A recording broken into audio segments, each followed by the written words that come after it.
এই লেসনে আমরা টুলস নিয়ে আলোচনা করব। তো এর আগে আমরা দেখেছি মোটামুটি রেজর টুলস পর্যন্ত আমাদের দেখা হয়ে গেছে। এখন আমরা দেখব হচ্ছে স্লিপ টুলস। স্লিপ টুলসের কাজ কি? তো স্লিপ টুলসের কাজ দেখানোর আগে আমি যে কাজটি করব, এই সবগুলোকে রিপিল ডিলিট মানে রিপিল ডিলিট বলতে হলো যে মাঝখানে যে ফাঁকা অংশ এটা কি ডিলিট করা। সবগুলো ফুটেজ একসাথে করে ফেললাম। তো এখন হচ্ছে যে ধরুন আমরা একটু আগে একটি কাজ করেছিলাম, আমি আবার দেখাচ্ছি। সবগুলো ডিলিট করে দিলাম। ধরুন এই ফুটেজটি এখান থেকে শুরু এবং ঠিক এই জায়গায় শেষ। আমি এটিকে কপি করলাম, কপি করে এখানে রাখলাম। তার মানে এই দুইটি হলো সেম ফুটেজ। এটা যেখান থেকে শুরু শেষ এবং এটাও ঠিক সেম জায়গা থেকে শুরু এবং শেষ। তার মানে যদি এরকম হতো যে আমাদের এখানে অন্য আরেকটি ভিডিও, ধরুন এটা রেপ্টো কমার্শিয়ালের এই ভিডিওটি এখানে আছে। আমি চাই যে এখন এই ভিডিওটির 20 সেকেন্ড, এটা আরও 20 সেকেন্ড পরে থেকে শুরু হবে এবং ভিডিও লেন্থ যা আছে তাই। তাহলে আমার যেটা করতে হবে, এটাকে এভাবে সরাতে হবে, এটাকে এভাবে টান দিয়ে ধরে 20 সেকেন্ড, এই যে 20 সেকেন্ড এভাবে রাখতে হবে। তারপর এদিক থেকে আবার 20 সেকেন্ড কমিয়ে দিয়ে এভাবে নিয়ে যেতে হবে। তার মানে সেম লেন্থ রাখার জন্য এই কাজটা করতে হবে। তো আমি যদি চাই, আন্ডু দিলাম, এত কষ্ট করে এটাকে এইদিকে সরাতে হবে না, এটা ঠিক যেই জায়গায় থাকবে সেই জায়গায় থাকুক। জাস্ট আমি এখান থেকে স্লিপ টুলসটি নিয়ে এটাকে সিলেক্ট করে এইভাবে 20 সেকেন্ড এইদিকে দিয়ে দিব। এই হয়ে গেল আমার কাজ। এটা যেখানে যেভাবে ছিল সেভাবেই আছে এবং এটা টাইমটা চেঞ্জ হয়ে গেল।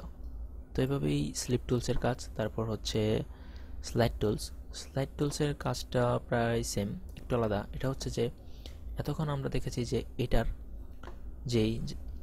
যেই লেন্থে আছে, যেই জায়গাটায় আছে, সেম জায়গায় ভিডিওর ডিউরেশনটা চেঞ্জ হলো স্লিপ টুলস দিয়ে। আর স্লাইড টুলস দিয়ে যেই কাজটা হয় সেটা হলো যে, ধরেন আমি এখানে ধরলাম, এভাবে ট্র্যাক করছি, দেখুন এর মানে হচ্ছে এই ভিডিওটি ঠিক যে জায়গায় আছে এখান থেকে মুভমেন্ট হচ্ছে, এর সাথে টাইমটিও চেঞ্জ হচ্ছে। মানে ভিডিওর যেই ডিউরেশনটি, এটা ধরেন যে জায়গায় এখানে আছে এই জায়গায় না, ধরেন আমি ভালো করে বুঝিয়ে দিচ্ছি যে ধরেন এই ভিডিওর তো এতটুকু না, এই ভিডিওর তো এরপর থেকে কিছু অংশ আছে, এটারও এদিকে অনেক অংশ আছে। তো আমি যদি এটাকে এভাবে ঠিক ধরে এই জায়গায় নিয়ে আসি, ছেড়ে দেই, তো এই ভিডিওটি এটার যেখান থেকে শেষ ছিল এবং এইখান থেকে যেই সিনটুকু শুরু ছিল এটা ঠিক সেম জায়গায় চলে এসেছে এবং এই ভিডিওটি দেখুন বড় হয়ে এদিকে চলে এসেছে এবং এটা ছোট হয়ে এখানে চলে গেল।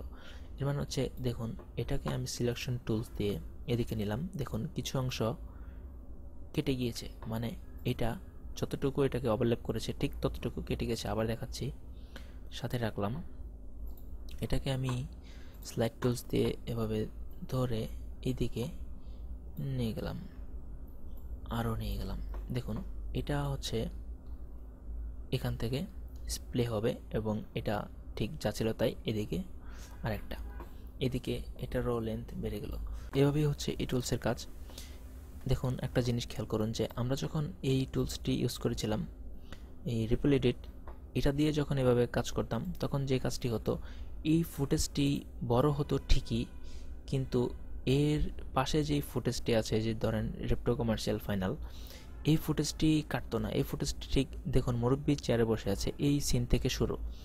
আমরা একটু সামনে গেলাম, এই সিনটি বড় হলো এবং এটা ঠিক যেখানে শুরু ছিল সেখানেই রয়েছে। আর যদি এই স্লাইড টুলস দিয়ে করি তাহলে এটাও সাথে সাথে কাটা শুরু হবে। দেখুন এটাও এদিক দিয়ে সিনটি একটু বেড়ে গেল, এটাও কমে ছোট হয়ে গেল। তো এই ছিল পার্থক্য।